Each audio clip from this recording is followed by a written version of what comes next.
Welcome to my channel. Try to hear the latest story. I walked into my parents' house 20 minutes late, and the whole family was already seated around the dining table. My brother Dylan smirked as I took the empty chair at the end. I tried to make small talk, asked about the upcoming family reunion everyone had been planning. Dylan's face twisted into that cruel smile I knew too well. He said I wasn't part of the family and shouldn't show up. The table erupted in laughter. My parents, my sister Rachel, Dylan's wife Heather, all of them laughing like it was the funniest joke they'd ever heard. I sat there frozen, fork in hand, unable to move. Nobody said a word in my defense. I quietly stood up, grabbed my jacket, and walked out the door without looking back. The drive home felt like it took hours, even though I only lived 15 minutes away. My phone started buzzing before I even reached the highway. I glanced down at the screen and saw the family group chat lighting up with messages. Dylan had written something about me being too sensitive. Rachel added a laughing emoji. My mother sent a message saying I was being dramatic and should come back to finish dinner. I turned my phone face down on the passenger seat and kept driving. This wasn't new. I'd been the black sheep of the family for as long as I could remember. Dylan went to law school at Georgetown, graduated with honors, married Heather, who came from old money in Connecticut. Rachel married a financial advisor and moved into a house with a 3-car garage in the suburbs. Me? I started a construction company with my buddy Marcus right after community college. We built decks, renovated kitchens, did commercial projects when we could get them. It was honest work and I was proud of it, but to my family, I was just the guy who worked with his hands while they worked with their minds. My phone kept buzzing. I ignored it all the way home, all through the evening, all the way until I fell asleep on the couch, watching a basketball game I couldn't focus on. When I finally looked at my phone the next morning, there were 37 messages in the family chat. Most of them were jokes at my expense. A few were my mother saying I should apologize for leaving dinner early and making everyone uncomfortable. I didn't respond. I went to work, managed my crew on a school cafeteria renovation project, came home exhausted, and tried to forget about it. Tuesday passed. Wednesday passed. Thursday morning, I was reviewing invoices at my desk when my phone pinged with a notification I hadn't seen in years. It was from my bank. Loan payment failed. Insufficient funds in linked account. My stomach dropped. I opened my banking app and stared at the screen, my hands starting to shake. 6 years ago, I'd co-signed a business loan for Dylan, $200,000 to help him start his law practice. He'd promised me 100 times he'd refinance within a year and get my name off the loan. He never did. I'd been watching that loan on my credit report ever since. But Dylan always made the payments on time, so I'd tried to forget about it. Tried to pretend it wasn't a noose around my neck. Now the payment had failed. That night my phone rang at 11 p.m. It was Dylan. I stared at his name on the screen and let it go to voicemail. He called back immediately. Then again. Then again. 5 times in a row. Then my father called. Then Rachel. My phone wouldn't stop ringing. I finally answered my father's 6th call. My father's voice was tight with tension. He told me I needed to talk to Dylan right away. There was a problem with the loan and Dylan needed my help. I asked what kind of problem. My father said Dylan would explain and that I should call him back immediately. Then he hung up. I sat on the edge of my bed, staring at my phone. It was almost midnight. My hands were shaking. I knew whatever was coming was going to be bad. I called Dylan. He answered on the first ring. His voice was completely different from dinner 4 nights ago. Friendly, warm, almost apologetic. He said he was glad I called. He said we needed to talk about the loan. I waited, saying nothing. Dylan cleared his throat and launched into his explanation. His law practice wasn't doing well. Actually, it hadn't been doing well for 8 months. He'd lost several major clients. Some cases had gone badly. His overhead was killing him. He'd missed the loan payment because cash flow was tight. Just temporary, he assured me. He'd make it up next month, but the bank was being difficult. They were calling him constantly, and since I was the co-signer, they might start calling me too. I asked him how much he missed the payment by. Dylan went quiet for a moment. Then he said it wasn't just one payment, it was 3. He'd been juggling things, moving money around, but the bank had caught on. They wanted $53,000 immediately. 3 missed payments plus penalties and fees. My mouth went dry. $53,000. I asked Dylan why he didn't tell me sooner. He said he didn't want to bother me. He'd been trying to handle it himself. I asked him how he planned to handle it now. Another long pause. Then Dylan said that's why he was calling. He needed my help. I told him I didn't have $53,000 sitting around. He knew I ran a small business on tight margins. Dylan's tone shifted slightly. He said I must have savings. I must have credit lines. He said he'd been making payments on this loan for 6 years and now he needed me to step up. I reminded him he'd promised to refinance and get my name off the loan within a year. That was 6 years ago. Dylan's voice got harder. He said circumstances changed. The market was different. His practice needed time to stabilize. He couldn't refinance right now. I asked him what happened to all the guaranteed contracts he'd told me about 6 years ago, the ones that were supposed to make his practice a sure thing. Dylan got defensive. He said those contracts fell through. Business was unpredictable. He couldn't have known. I asked him when he was planning to tell me the loan was in trouble. He said he was telling me now. Then Dylan's tone changed completely. The friendly warmth evaporated. He said I owed the family. He reminded me of all the times they'd helped me. I asked him what times. He couldn't name a single one. He just repeated that family helps family, and right now he needed help. I told him I'd see what I could do, but I couldn't promise anything. Dylan said, I'd better figure it out because if this loan defaulted, it would destroy both of us. Then he dropped the real bomb. He told me the family reunion I'd asked about at dinner, it wasn't just a reunion, it was an announcement party. Our parents were retiring and giving their vacation property in Lake Tahoe to him and Rachel. They'd decided months ago. I was never going to be included. They'd planned the whole thing without telling me. Dylan said I should know my place in this family by now. I hung up without saying another word. My heart was pounding. My hands were shaking so badly I could barely hold the phone. I opened my laptop and logged into my bank accounts. I had $31,000 in savings. Not enough. My business credit line was maxed out from equipment purchases we'd made 3 months ago. I had maybe $5,000 in available credit across all my credit cards. I was trapped. Dylan had trapped me 6 years ago when he begged me to co-sign that loan, and now he was calling in the debt. Not just the money, the emotional debt, the family obligation, the unspoken rule that I was supposed to sacrifice for them because that's what the black sheep does. He takes the hits so the golden children can shine. I didn't sleep that night. I lay in bed staring at the ceiling, running through scenarios in my head. None of them ended well. At 6 in the morning, I called a lawyer I knew named Trevor. I told him I needed to see him immediately. He heard the panic in my voice and told me to come to his office at 8. Trevor's office was in a small building downtown, 3rd floor, no receptionist. He made his own coffee and kept his overhead low. I'd worked with him a few times on construction contract issues. He was straightforward and didn't waste time. I showed him the loan documents I'd printed out the night before. Trevor put on his reading glasses and went through every page in silence. His expression got darker with each page he turned. Finally, he set the papers down and looked at me. The news was worse than I'd thought. Trevor pointed to a clause buried in the middle of page 7, joint and several liability. It meant the bank could pursue me for the entire remaining balance of the loan, not just the missed payments. $178,000. Dylan had structured it this way deliberately. Trevor said Dylan's LLC protection meant the bank would absolutely come after me first because I was the easier target. I had personal assets, a house, a business. I was exposed in every direction. I asked Trevor what my options were. He leaned back in his chair and listed them. I could pay the $53,000 immediately, which I didn't have. I could file bankruptcy, which would destroy my business, cost me my house, and ruin my credit for years.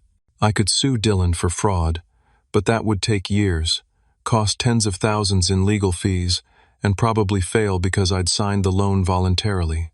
Or I could try to negotiate with the bank, but Trevor said they had no incentive to negotiate. They wanted their money, and they knew they could get it from me. Trevor's advice was to pay what I could and try to set up a payment plan. Maybe the bank wouldn't sue immediately if I showed good faith. Maybe I could buy some time. I asked him how much time. He shrugged. Weeks. Maybe a month or two if I was lucky. I left Trevor's office feeling like I was drowning.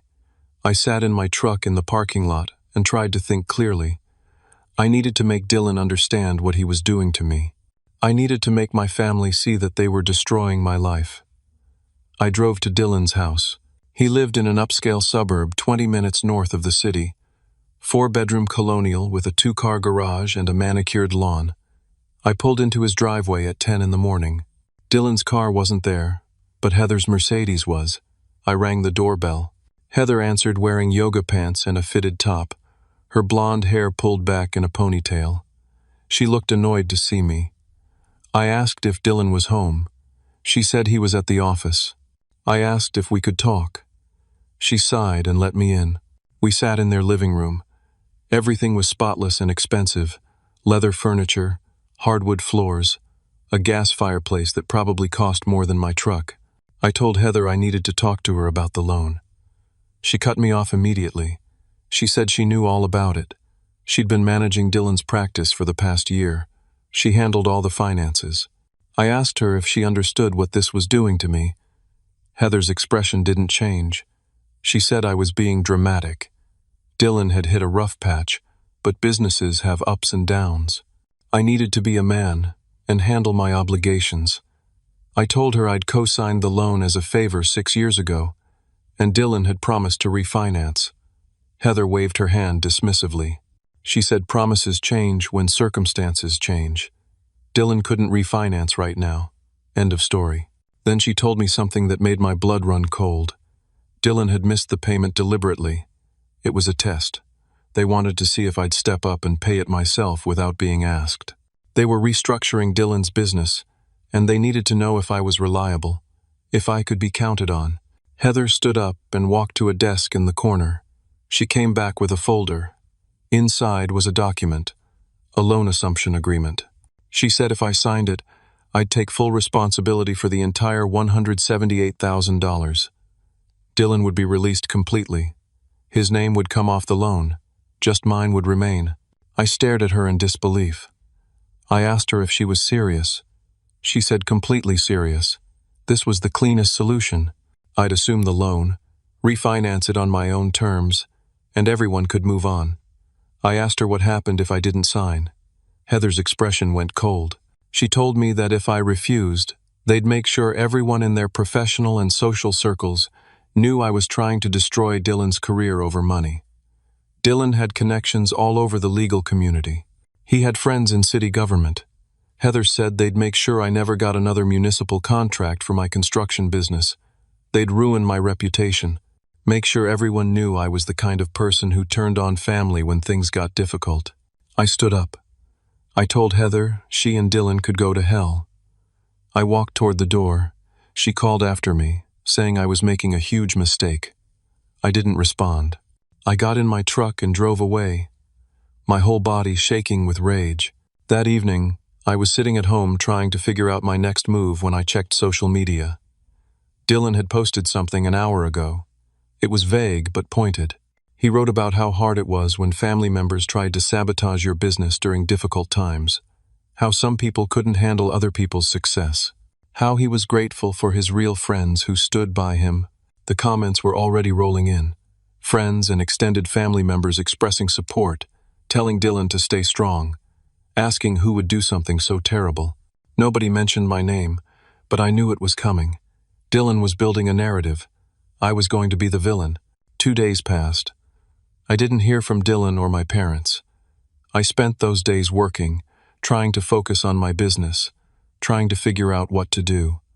Then Rachel called. Her voice was soft and sympathetic.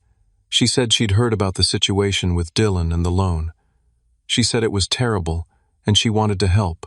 She suggested we meet for coffee to talk it through as family. Away from Dylan, away from our parents, just the two of us. I was desperate for any ally. I agreed. We met at a coffee shop near her house on Saturday morning. Rachel hugged me when I arrived. She ordered us both coffee, and we sat in a corner booth. She asked me to tell her everything from my perspective. I did. I explained the whole situation. The co-signed loan, Dylan's promises, the missed payments, Heather's threats. Rachel listened, nodding sympathetically, asking questions. She seemed genuinely concerned. I told her I felt trapped. I told her I didn't have the money to pay off the loan. I told her Dylan was trying to destroy my business if I didn't cooperate. Rachel reached across the table and squeezed my hand. She said she understood. She said she'd talk to Dylan. She'd try to help mediate. She asked if she could record our conversation, just so she had the details straight when she talked to him. I said sure. I should have known better. I should have seen it coming. But I was desperate, and she was my sister. That afternoon, the family group chat exploded. Rachel had posted an audio recording, but it wasn't the full conversation. She'd edited it, cut it up, made it sound like I was demanding money from Dylan, like I was threatening to ruin him. In the edited version, I sounded vindictive and cruel. She'd taken my words completely out of context. The extended family chat that included aunts, uncles, and cousins lit up with responses. Within an hour, I had dozens of angry messages. My uncle Gary, who'd given me my first construction job when I was 19, sent me a message saying he was disgusted. He said he never wanted to speak to me again. Cousins I'd grown up with called me a traitor, called me greedy, said they couldn't believe I'd treat Dylan this way. My mother sent a text. She said she didn't raise me to be this kind of person. She said family was supposed to support each other, not tear each other down. She said I should be ashamed. I tried to defend myself. I sent messages explaining what really happened. Nobody believed me. Rachel had gotten to them first. She'd controlled the narrative. I was the villain now, and nothing I said would change that. Then Trevor called. The bank had officially accelerated the loan. All $178,000 was now due immediately. They'd filed a formal demand. If I didn't pay within 30 days, they'd sue.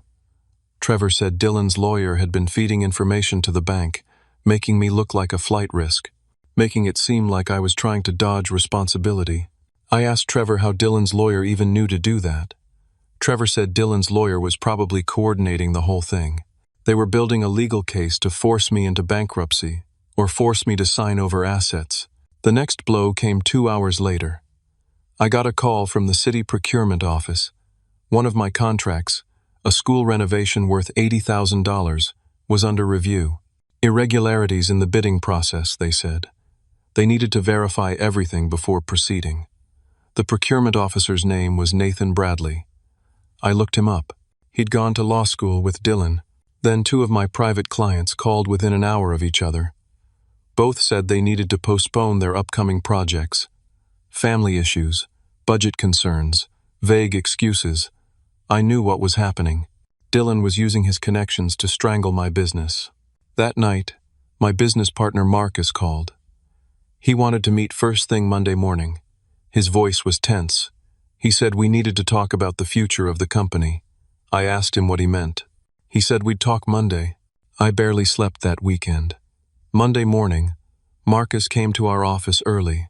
We sat across from each other at the conference table we'd bought used 5 years ago when we first started making real money. Marcus looked uncomfortable. He said he'd been talking to his wife all weekend. He had 3 kids, a mortgage. He couldn't afford to have his family's security threatened by my personal problems. I asked him what he meant by that.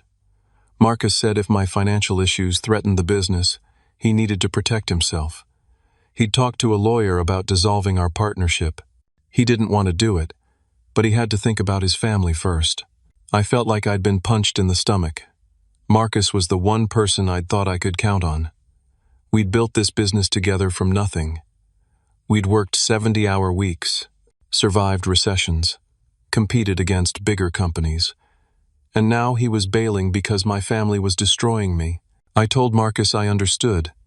I didn't, but I said it anyway. We agreed to talk more later in the week. He left. I sat alone in the office, surrounded by project plans and contracts and photos of buildings we'd worked on. Everything I'd built was crumbling. My family had won. They'd isolated me completely, turned everyone against me, destroyed my reputation and threatened my business, and I had no way to fight back. Dylan was a lawyer with connections. I was just a contractor with a high school diploma and a community college certificate. That night, I sat in my apartment staring at the wall. I had 3 options: pay money I didn't have, sign away my business, or lose everything in bankruptcy. Dylan had backed me into a corner with no way out. I thought about just giving up, just letting it all collapse, starting over somewhere else with nothing. Then my phone buzzed. A message on LinkedIn from someone I didn't know. His name was Craig Thompson. The message said he'd heard through mutual connections that I was having problems with Dylan Miller. He said Dylan had screwed him over too. He said we should talk. He said he might have information that could help me. I stared at the message for a long time. It could be a trap, another one of Dylan's moves. But what did I have to lose? I sent Craig my phone number. He called 5 minutes later. Craig's voice was careful and measured. He told me he'd been a client of Dylan's 3 years ago, business litigation case. Dylan took a $70,000 retainer and promised aggressive representation, then did almost nothing. Let the case drag on. Let it settle for a fraction of what Craig could have won. And when Craig asked for the unused portion of his retainer back, Dylan refused, said it had been spent on research and preparation. Craig knew it was a lie. I asked Craig why he was telling me this. He said he'd filed a bar complaint against Dylan. It went nowhere. Dylan had friends on the grievance committee. They buried it, called it a fee dispute, and suggested Craig take it to arbitration. Craig couldn't afford to pursue it further. He had to walk away. But he'd kept all his documentation, every email, every billing statement, every piece of evidence that showed Dylan had stolen from him. Craig said he'd been waiting for years for someone to take Dylan down. When he heard through a mutual friend that Dylan's brother was having problems with him, Craig reached out. He wanted to help. I asked Craig what he wanted in return. He said nothing. He just wanted Dylan to face consequences. I didn't know if I could trust him, but I didn't have any other options. We agreed to meet the next day. That night, I barely slept. I kept thinking about what Craig had said. If Dylan had stolen from one client, maybe he'd stolen from others. Maybe there was a pattern. Maybe I could find enough evidence to destroy his law practice the same way he was trying to destroy my business. In the morning, I called Brooklyn. We dated in college, broke up when she moved to Chicago for grad school. She became a forensic accountant. We'd stayed friendly over the years, exchanging messages on birthdays and holidays. I hadn't talked to her in over a year, but I needed help, and she was the only person I could think of who might understand the financial side of this. Brooklyn answered on the second ring. I explained everything: the loan, Dylan's failing practice, the threats, Craig's story. When I finished, there was a long silence. Then Brooklyn said she was appalled. She said, what Dylan was doing wasn't just unethical, it was probably criminal. She said if his practice was really failing, there was likely evidence of financial crime somewhere, commingling funds, fraudulent billing, something. I asked her if she could help. She said absolutely. She wouldn't charge me anything up front. If we found something useful, we'd figure out payment later. Right now, she just wanted to help. I almost cried with relief. Brooklyn said she needed access to Dylan's business records. I told her that was impossible. She said maybe not. She asked if Dylan's wife managed the practice. I said yes. Brooklyn said she had an idea. She'd create a fake consulting company and reach out to Heather, offering free practice management analysis. Small law firms were struggling everywhere. Heather might bite if she was desperate enough. I thought it was a long shot, but Brooklyn said it was worth trying. She spent the afternoon building a fake website and a professional email address. The next morning, she reached out to Heather through LinkedIn.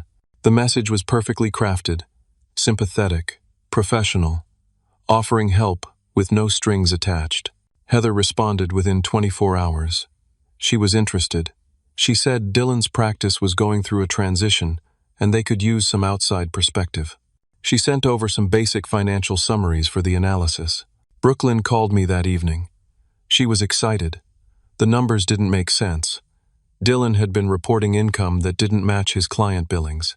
There were transfers to personal accounts that weren't properly documented. Red flags everywhere.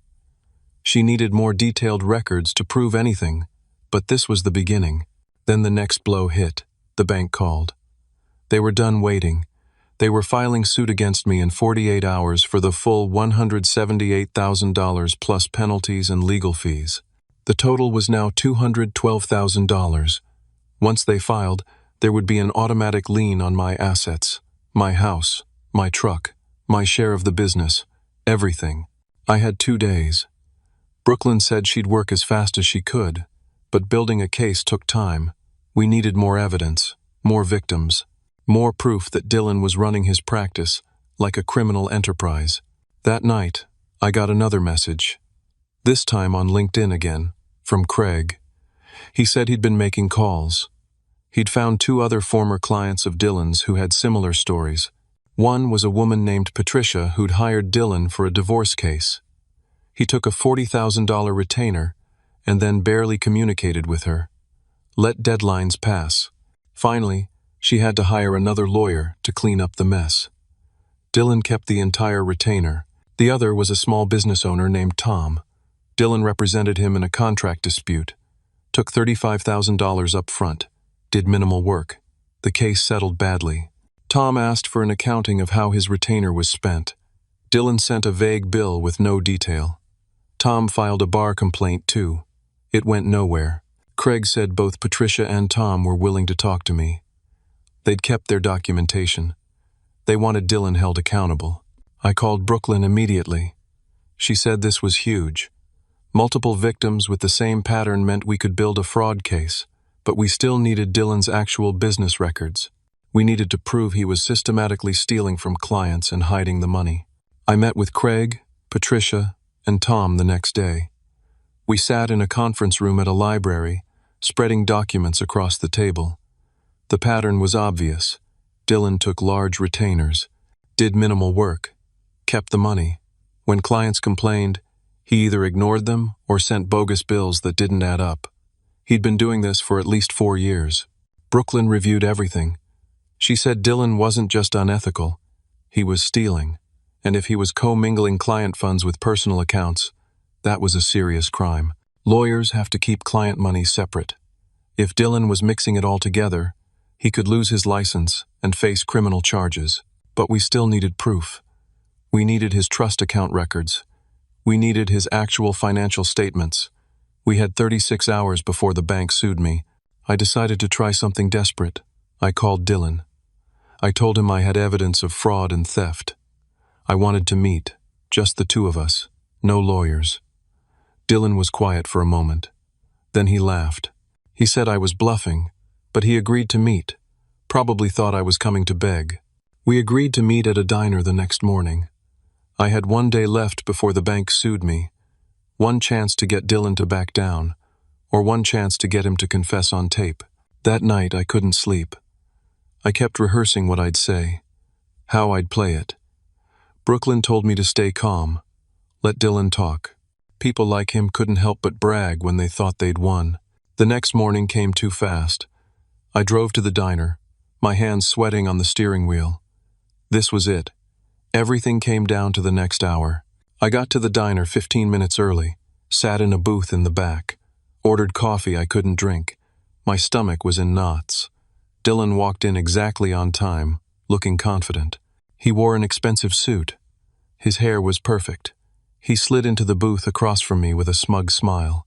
He asked if I was ready to stop embarrassing myself, asked if I'd finally come to my senses. I didn't answer. I just slid a folder across the table. Dylan opened it. Inside was a summary Brooklyn had prepared. Details about Craig, Patricia, and Tom, the stolen retainers, the pattern of fraud, the evidence we'd collected. Dylan's face changed. The smugness vanished. His skin went pale. He stared at the papers for a long time. Then he looked up at me. His jaw was tight. He asked where I got this. I told him I'd been doing my homework, talking to his former clients. They'd been very helpful. Dylan's hands started shaking. He tried to play it off, said it was all lies, fee disputes, misunderstandings. Every lawyer dealt with unhappy clients. I told him we had documentation, emails where he promised work he never did, bills that didn't match time records, bank statements showing transfers from his trust account to his personal account. That last part was a bluff. We didn't have his bank statements yet, but I wanted to see his reaction. Dylan's face went white. He grabbed the folder, tried to close it. I told him there were copies. Brooklyn had everything. So did Craig. So did Patricia and Tom. Dylan stood up like he was going to leave. I told him to sit down. We weren't done talking. I laid out my terms. Within 24 hours, Dylan would contact the bank. He'd pay the missed loan payments. He'd refinance the loan in his own name, removing me completely. He'd drop all the fake liens against my business that I'd just learned about that morning. He'd leave me alone forever. In exchange, I'd give him 6 months to make things right with his former clients before we reported him to the Bar Association. Dylan sat back down. His face was red now, angry. He said I had no proof that would hold up in court. He said I was trying to extort him. He said he'd sue me. He said I had no idea who I was messing with. He stood up again, told me I'd regret this, started walking toward the door. Then the door opened. 2 men in suits walked in. Dylan stopped. They walked straight to our booth. One of them held up a badge. State Bar Association Investigative Unit. They said they needed to talk to Dylan about some complaints. Dylan's face went from red to gray. Brooklyn was sitting 3 booths away. I hadn't even seen her come in. She'd been recording everything, and she hadn't waited for my deal to play out. She'd reported Dylan to the Bar Association the day before, given them everything we'd found. The investigators had been building a case while I'd been setting up this meeting. Dylan's phone rang. It was Heather. He answered, his hand shaking. I could hear her voice from across the booth, high-pitched and panicked. The Bar Association had shown up at his office with a warrant. They were going through his files, going through his financial records. Client trust accounts were frozen. Word was already spreading. The local legal newspaper had gotten wind of it. Dylan sat down heavily. He looked like he might throw up. The investigators asked if he'd come with them to answer some questions. Dylan nodded. He looked at me. For the first time, there was no smugness, no superiority, just fear. The investigators let him out. Brooklyn came over to my booth. She sat down and squeezed my hand. She said the Bar Association had moved faster than she expected. They'd found enough red flags in Dylan's finances to launch a full investigation. They'd frozen his accounts, suspended his ability to take new clients pending the outcome. My phone rang. It was Trevor, my lawyer. He sounded shocked. The bank had just called him. They were withdrawing their lawsuit against me. They'd learned about the fraud investigation. They didn't want to be associated with Dylan's case. They were working to remove me from the loan entirely. I was free. I sat there in disbelief. It was over, just like that. Dylan's world was collapsing and mine was saved. Over the next few hours, more news came in. 3 more of Dylan's former clients had come forward with complaints. The State Bar was expanding their investigation. Dylan's malpractice insurance carrier was notified. They were reviewing whether to drop him. Several former clients were filing civil lawsuits. That evening, my phone rang. It was my mother. Her voice was shrill. She was almost crying. She asked what I'd done. She said Dylan was destroyed. His practice was finished. His reputation was ruined. She said I'd torn the family apart. I asked her if she'd read the complaints, if she knew what Dylan had been doing. She said it didn't matter. He was family. I should have protected him. I told her Dylan had been stealing from clients for years. He'd tried to ruin my life to cover up his crimes. He'd used me as a scapegoat. She said I was exaggerating. Rachel got on the phone. She was crying too, screaming at me, saying I'd destroyed Dylan out of jealousy, that I'd never forgiven him for being more successful. I hung up. I blocked both their numbers. I was done. 2 days later, more information came out. The Bar Association had found evidence that Dylan had been commingling client funds for years, using new client retainers to pay old client bills. It was a classic Ponzi scheme structure. When new clients stopped coming in, the whole thing collapsed. That's why he'd missed the loan payment. He didn't have any money left. He'd been robbing Peter to pay Paul, and he'd run out of Peter's. The business loan I'd co-signed? Part of it had been funded with client trust account money. That was a massive ethics violation, criminal even. Dylan hadn't just failed to pay back a legitimate business loan. He'd stolen client money to start his practice. Brooklyn found more. Dylan had been inflating his income on refinance applications for years, lying to banks about his earnings. That was loan fraud. The whole empire was built on lies and theft. Then my phone rang again. A number I didn't recognize. I almost didn't answer. But something made me pick up. It was my father. His voice was quiet, defeated. He said he'd been going through Dylan's files. My mother had asked him to help Dylan organize his defense. But what he'd found had shocked him. He'd seen the evidence. The stolen money, the lies, the fake bills. He said he hadn't known. None of them had known. I didn't say anything. I just listened. My father said Dylan had lied to all of them, told them his practice was thriving, that he was turning away clients, that I was just jealous and trying to sabotage him. They'd believed Dylan because he was successful, because he was the golden child, because they'd never thought to question him. My father said he was sorry. He said they should have listened to me. He said he understood if I never forgave them. I told him I needed time. I hung up. 2 days after that, I got another call. This one from my parents' estate lawyer. His name was Donald. He said there was a problem with the Lake Tahoe property.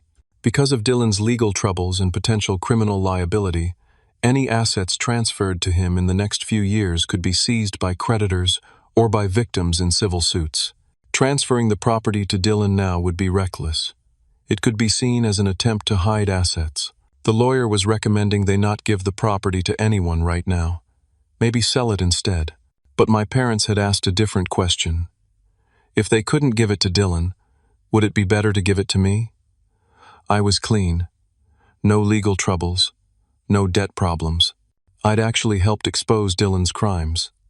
Donald said he'd been asked to reach out and see if I was interested. I sat with that phone call for a long time. The Lake Tahoe property was worth about $800,000. My parents had bought it 30 years ago for a fraction of that. It had been their dream retirement spot. And now they wanted to give it to me? After everything? I called Donald back. I told him I wasn't interested. I didn't want anything from my parents. Not their property, not their money, not their guilt-driven attempts to make things right. He said he understood. He'd let them know. That night, Brooklyn came over. We sat on my couch drinking beer and watching the city lights through my apartment window. She asked me how I felt. I told her I didn't know. Relieved, angry, sad, all of it at once. She said I'd done the right thing. Dylan had been hurting people for years. I'd stopped him. That mattered. I told her it didn't feel like victory. It felt like I'd burned down my whole family to save myself. She said sometimes that's what survival looks like. The next week moved like a landslide. More of Dylan's victims came forward. The Bar Association's investigation expanded. Local news picked up the story. A lawyer accused of stealing hundreds of thousands of dollars from clients was big news. Brooklyn and Craig had become a team. They were documenting everything, building a comprehensive case. They'd found 7 victims total. The amount Dylan had stolen was over $400,000. Some of it he'd spent on his house, his cars, his lifestyle. Some of it had just disappeared into personal accounts. None of it had gone where it was supposed to go. The business loan I'd co-signed was just one piece of the puzzle. Dylan had taken out multiple loans using false income information. He'd lied to banks, to clients, to everyone. His whole professional life was a house of cards. Then the criminal charges came. The district attorney's office announced they were investigating Dylan for theft, fraud, and misappropriation of client funds. If convicted, he could face prison time. Real prison time. Not just disbarment. Not just civil penalties. Actual criminal consequences. Heather filed for divorce. She released a statement through her lawyer saying she'd been deceived by Dylan. She hadn't known about the financial crimes. She was cooperating with investigators. She was taking their 2 kids and moving back to Connecticut to live with her parents. Dylan's perfect life was disintegrating. Marcus called me. He apologized, said he'd been scared and reacted badly. He said he wanted to keep our partnership together if I was willing. I told him I'd think about it. I understood his fear, but trust was hard to rebuild. We agreed to talk more in a few weeks. My business was recovering. The city contract that had been under review was reinstated. My private clients started calling again. People were reading about what happened. They understood now that I'd been the victim, not the villain. My reputation was being restored, but my family was a different story. My mother called several times. I didn't answer. She left voicemails saying they needed to talk, saying we needed to figure out how to move forward. I wasn't ready for that conversation. Rachel sent me a text, a long one. She apologized for the edited recording, said she'd been manipulated by Dylan too, said she hadn't known the truth. I didn't respond. Her apology felt hollow. She'd been so quick to throw me under the bus, so eager to believe the worst about me. That didn't happen in a vacuum. 3 weeks after everything exploded, the Bar Association made their decision. Dylan's license was suspended indefinitely pending the outcome of the criminal investigation. He was forbidden from practicing law. His practice was officially dissolved. His former clients were referred to the state's Client Protection Fund to seek reimbursement for stolen money. Dylan moved back in with our parents. Heather had taken everything in the divorce filing, the house, the cars, custody of the kids. He had nothing left.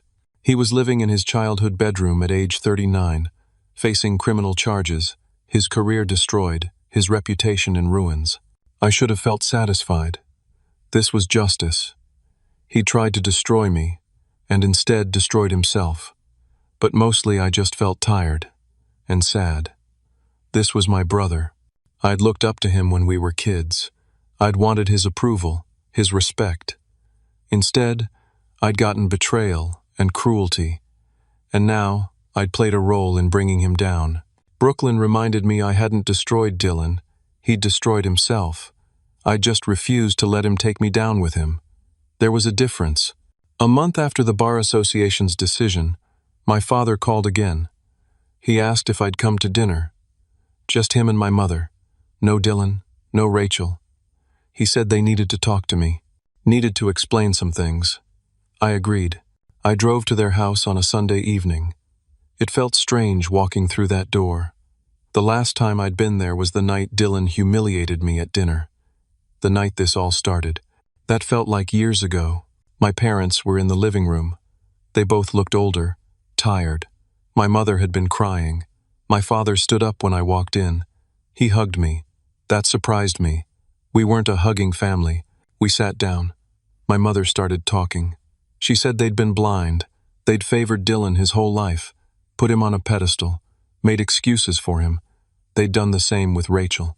But with me, they'd been critical, dismissive. They'd treated my accomplishments like they didn't matter because I hadn't followed their preferred path. Law school, graduate degrees, professional careers. I'd chosen a different road and they'd punished me for it. She said they were sorry. She said they'd failed me as parents.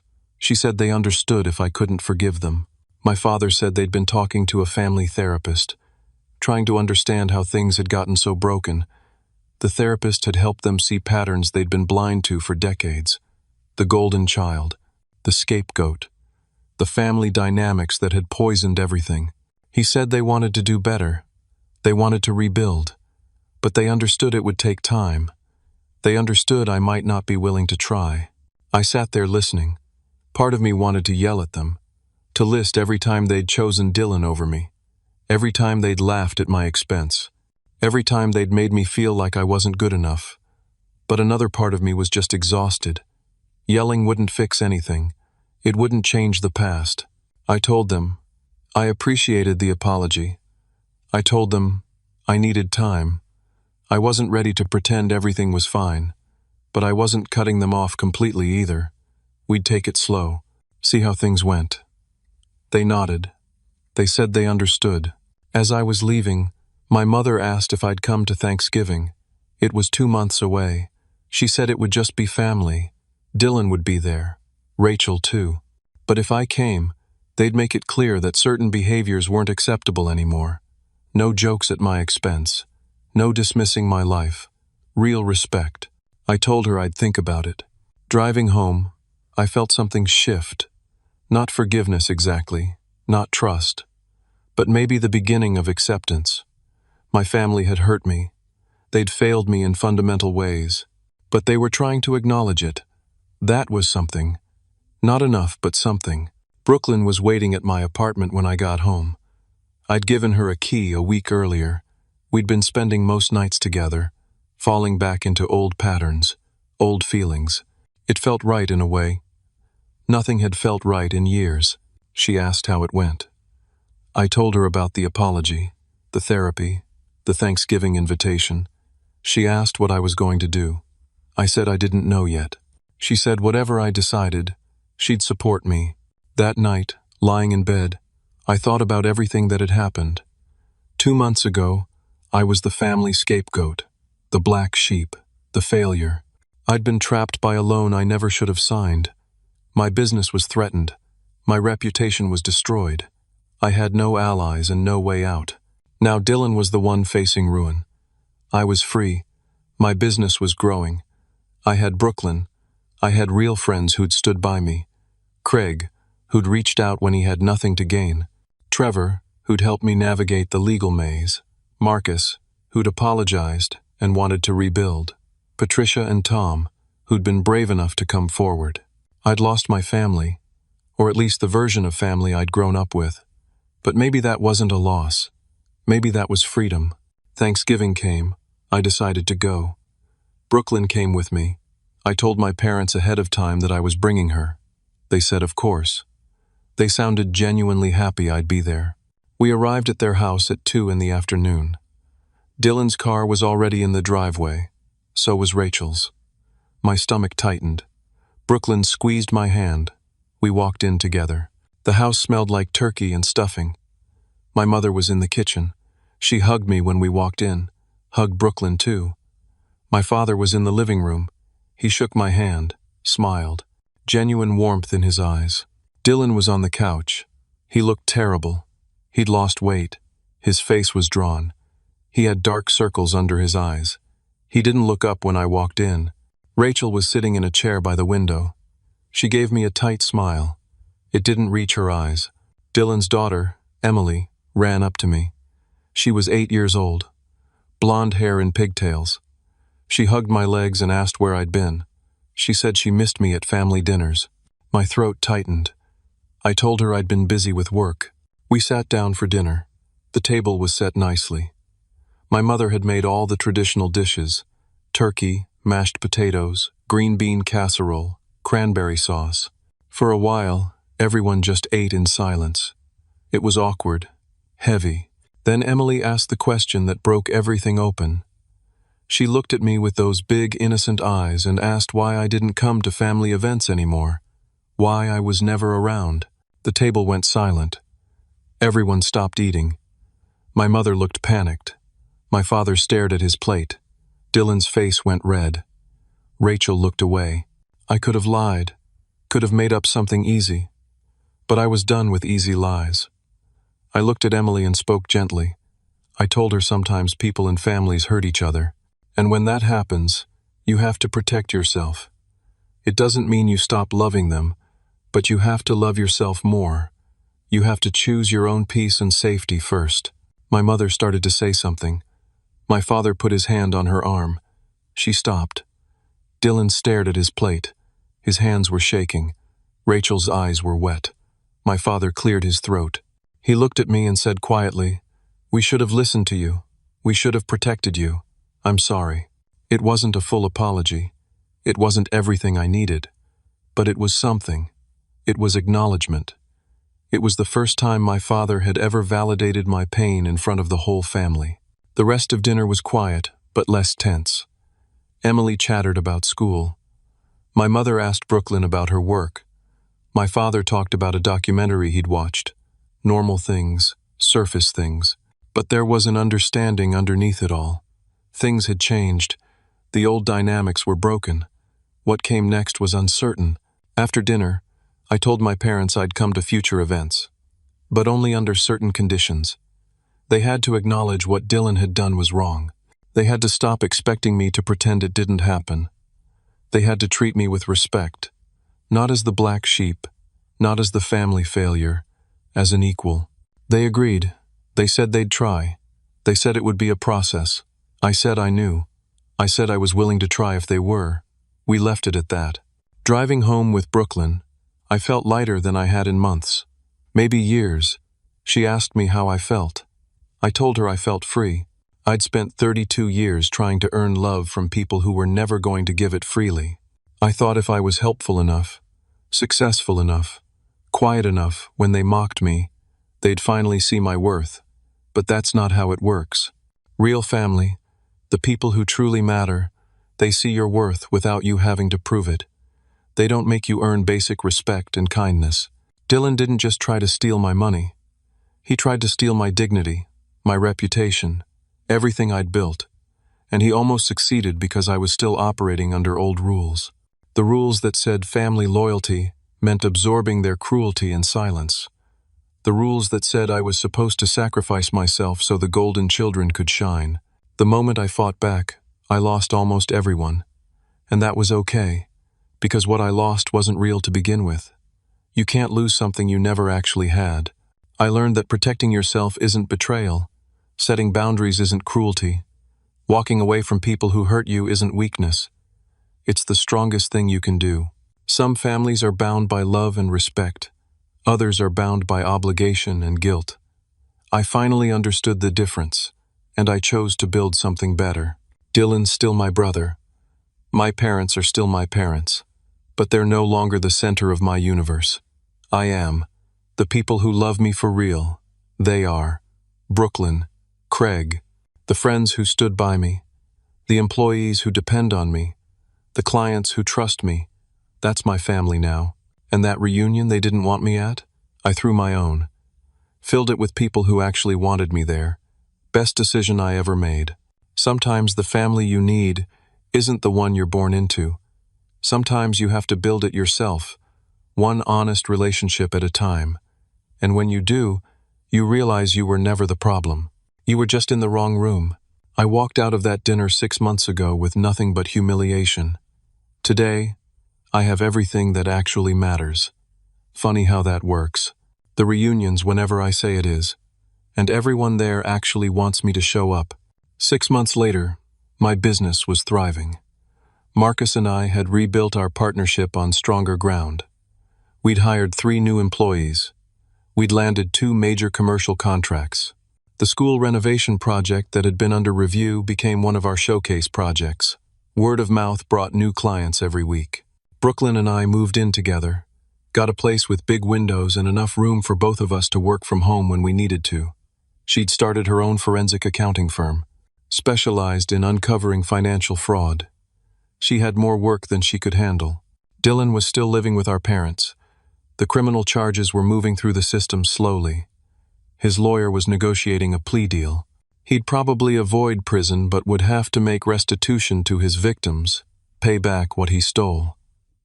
He'd never practice law again. His life as he'd known it was over. I didn't take pleasure in that. It was just reality. Actions have consequences. He'd spent years stealing and lying. Now he was paying the price. Rachel and I talked occasionally. She'd apologized several times, said she'd been wrong, said she'd been caught up in Dylan's lies and had been too quick to judge me. We were working on rebuilding trust. Slowly, carefully. But at least we were trying. My parents and I had dinner once a month, sometimes at their house, sometimes at a restaurant. We talked about safe things, work, weather, sports. We didn't dig into the deep stuff. Maybe we would someday. Maybe we wouldn't. But the relationship was civil, respectful. That was enough for now. The Lake Tahoe property, they sold it. Used some of the money to help Dylan pay his victims. Used the rest for their retirement. They'd offered to give me some of it. I declined. I didn't want their money. Didn't need it. My business was doing fine. I was building my own wealth, my own legacy. Craig and I stayed in touch. He'd become a friend. We grabbed lunch every few weeks, talked about business, life, sports. He'd found peace knowing Dylan had faced consequences. Justice mattered to him. It mattered to me too. Looking back, I could see how close I'd come to losing everything. If Brooklyn hadn't helped, if Craig hadn't reached out, if I'd signed that loan assumption agreement, if I'd let Dylan and my family bully me into silence, everything I'd built would be gone. But I didn't let that happen. I fought back. I found allies. I exposed the truth. And I survived. More than survived. I built a life I was proud of.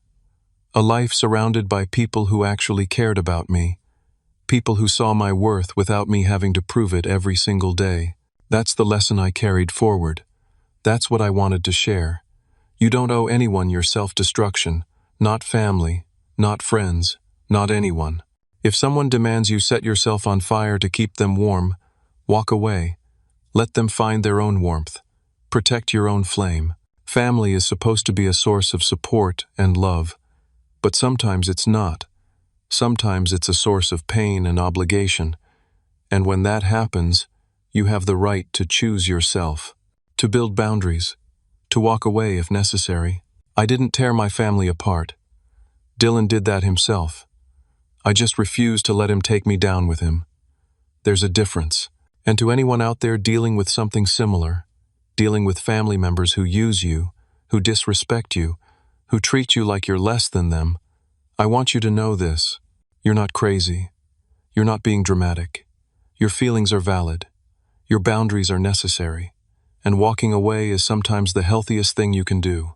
You deserve people in your life who celebrate your successes instead of diminishing them, who support you in hard times instead of kicking you when you're down, who see your worth without you having to constantly prove it. If your family of origin isn't giving you that, build a chosen family. Find your people, the ones who show up, the ones who listen, the ones who have your back. Those are the relationships that matter. Those are the ones worth fighting for. I spent decades believing the lie that blood is thicker than water, that family loyalty meant endless tolerance for cruelty. I believed I was the problem, too sensitive, too dramatic, too much. But I wasn't. I was just surrounded by people who benefited from me believing that. People who needed a scapegoat to make themselves feel superior. Breaking free from that was the hardest thing I've ever done, and the best thing I've ever done. I have peace now. Real peace. Not the fake peace that comes from pretending everything's fine, but the deep peace that comes from living authentically, from being surrounded by genuine love and respect. That's worth more than any inheritance, worth more than any family approval, worth more than fitting into a role that was never meant for me. So here's my question for you. Have you ever had to choose between family loyalty and your own well-being? Have you ever walked away from toxic family dynamics? Or are you still trying to figure out how? Your story matters. Your experience matters.